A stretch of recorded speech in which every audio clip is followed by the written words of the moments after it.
after a man who we've seen a little bit about, but not too much, big, powerful, strong, or a guy like Keenan Moore here, who first time in ESW, he has been all around upstate and other states as well, but first time here, fans are getting familiar from the first time. Who's the dark horse out of those two? Out of those two, almost have to go with Keenan Moore. He is, again, he's battle tested. He's been all around. Yes, you have seen Jeremiah Richter around, but it's also a tough call here because you got to remember, if you go back all the way back to February 2020, the last time a Fatal 4-Way happened in ESW, the winner was Jerk Cockins. You know why he won? Why is that? He was cocked, locked, and ready to unload, just like tonight, baby. Well, look at all three men going after the biggest man in the match, Jeremiah Richter, to get things started. But now things are starting to break down a little bit, and everyone going after Cockins. Well, everybody knows it's every man for himself, and that's just not fair to go after a man like Jerk Cockins. The man did nothing wrong except for look adorable in that fur coaching him. Thank you so turn their back on Jeremiah Richter. That double clothesline took down Feathers and Moore, and one for good measure on Jerk Cockins. And Jeremiah Richter standing tall to prove why he is the dominant force. He is a tall drink of water, if I say so myself. He's got that gray hair. He's just dark and evil. And he looks like he just came out of a crypt somewhere and he's going to take somebody's soul. And all three men again trying to go after him, but just powers out of that corner. Big boot to Feathers. And look at this here. Jerk Cockins went for it and scooping a slam. Keeping it classic, but keeping it effective. And that's all that matters. Classic, but effective. That's all he takes, you know. One big slam, it still hurts. But look at that awareness, though, by Keenan Moore, able to go after the legs and take the big man down. Now look at this here, off the rope. Like I said, going back to our original match, our opening match, when you're on the ground, you're all the same size. Richter can't do much if he's laying on his back. Nothing more effective than a straight slap to the face there. However, Jerk Cockins can do stuff when he's on his back. Just remember that. Oh, hey, now. Let's try to keep it family friendly. As now here, look at that! Keenan Moore got launched into the ring by Jerk Cockins, but able to turn it to his advantage and take out Richter. And now we got a one-on-one match in the ring here between Jerk Cockins and Frankie Feathers. Kind of a rematch here from one of the last times ESW was in Albany, New York, and you can catch that show right here on the award-winning IWTV. Look it up here. But, you know, I don't think Keenan was trying to go for Richter. I think he was trying to hit Cockins, and Richter just happened to be collateral damage. He just bypassed him and, you know, hit him. But you know what? It's effective. It still hurt him. Very true, but look who's back in the ring first. Jeremiah Richter, but Frankie Feathers all over it with those chops in the corner. Well, there you go. Keenan Moore had no idea he was going to the outside of the ring until Jerk Cockins passed him by and just shot him out. Able to miss that splash, though, as Feathers got out of the way, but a forearm to the face there by Keenan Moore. Over, and now another one right to the jaw, this time with an uppercut. Had to leap up there for it, but still got that boot to the face. I don't care how tall and how big you are. You get booted in the face. Oh! Tumble right in the nose. Drop kick to the face. And it's hard to tell from here, but I think I see some blood trickling out of Richter's nose. Both of those boots landed right across the nose, but Frankie Feathers able to eliminate, well, not eliminate, but able to get Jerk Cockins out of the equation here just for a little bit here. Beautiful. And just for clarity, I believe this is one fall to a finish, correct? Yes, one fall to a finish. First man to get a pinfall in this match will either retain if you're Frankie or become the new ESW champion if you're anybody, or interstate champion if you're anybody else. And the odds are not in Frankie's favor here. He's only got a 25% chance of winning there. Yeah, and he doesn't hear Keenan Moore looking for the upset. Only two.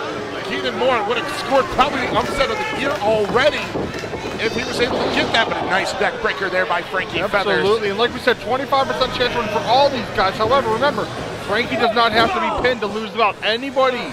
Anybody can pin anybody here to win. It doesn't matter who gets pinned. If you lose, whoever gets that winning fall is the champ. So Frankie's definitely at a disadvantage.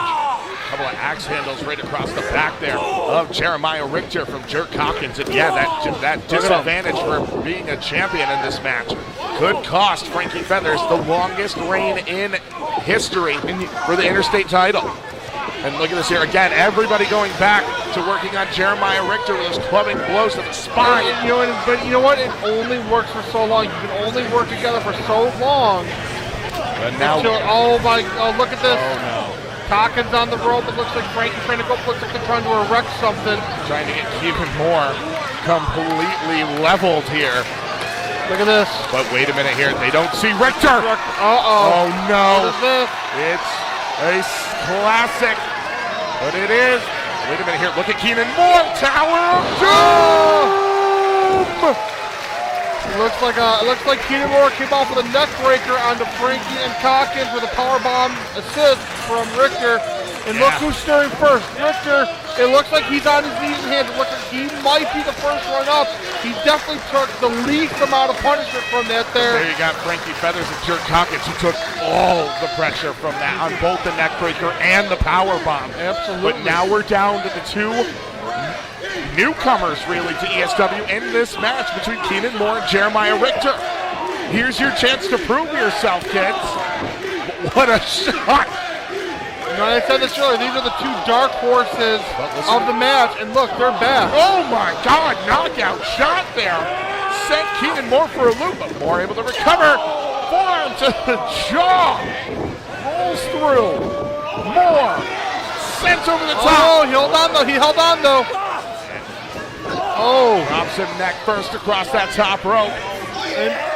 And lung blower. Now for those, tasty drop, cover, and only got two. Now for those that have never felt those ropes, those are just steel cables with a very, very thin layer over for protection from, splinters and whatnot. That's gonna kill your windpipe. That's gonna make you suck wind as you're trying to breathe, and that is not a good thing. One of the most unforgiving parts of the ring, but now look at this here. Cockins, huge running knee right to the chest of Keenan Moore into the cover. That'd be the money shot. Title. Oh, and a big elbow from Frankie, but Cockins moves. This is Cockins' moment. But that was able to save the Interstate title. Oh, drops him on his head with a DDT. Spike DDT. 2-0. The boot from Richter saves the Interstate title for Frankie Feathers for now. I can only imagine if Cockins wins, a big statue is erected right in the middle of Buffalo. Could you imagine? Is the hometown, the hometown hero, Cockins for Buffalo. And now here. Wait a minute, pulling on that boa. Richter's able to get him back into it here, but it's forearm by Richter. Irish whip. Cockins able to leap over the big man. That's very impressive hop for somebody like that with how tall he is. Oh, went for that punch, didn't connect. Oh no! He just pulled him in and just sucked him in and just slammed him. Black hole slam! Is stunned Jerk Cockins. Very confident pin there, but a spinning kick. Frankie says relax and kicks him right in the Frankie, face. Look at the cover. Oh my! Here is your winner and still Empire State Wrestling Interstate Champion, Frankie Feathers! Frankie Feathers off that black hole slam. Resourceful and still gets the win and retains in the longest reigning title reign continues. You know, if there was a word of the day calendar here at the announce table, it would say opportunist. And that's exactly what Frankie Feathers was in that instance. Richter did all the dirty work. Richter left him laying. Look at Richter though. Wait a minute. Wait a minute. You hear that? Now? Shh. I think it's him. No way. Everybody in the ring right now is stunned. Staring at the entranceway here. Oh dear God. The monster himself, Roscoe Black. We saw Roscoe Black. Look at him. Launch a referee from one end to the other. It's gotten bigger since the last time we have seen him. Yeah. Look at those shoulders. Look at those traps. Cockins remembers what happened back on Ando's Island. And Keenan Moore. Oh, Keenan, buddy. Oh my God. Clothesline that boy out of his boots! Keenan Moore! 9-1-1, that was a hit and run if I have ever seen one. Keenan Moore has no idea where he is anymore. Oh my God. Oh, this is bad. What is this? Oh God. Roscoe Black looking to send a message. And oh! The exclamation point. Well, welcome to ESW, Keenan Moore. I will give it to Keenan. He tried to fight him, but he did not know what he was getting into. Had he known the path of destruction this man, Roscoe Black, has done, he would have skedaddled out of that ring. I am a huge fan of Roscoe Black and just the pain and suffering he has. That man has no remorse. I am enthralled by that man. Did you see those traps? Good God. You want to talk about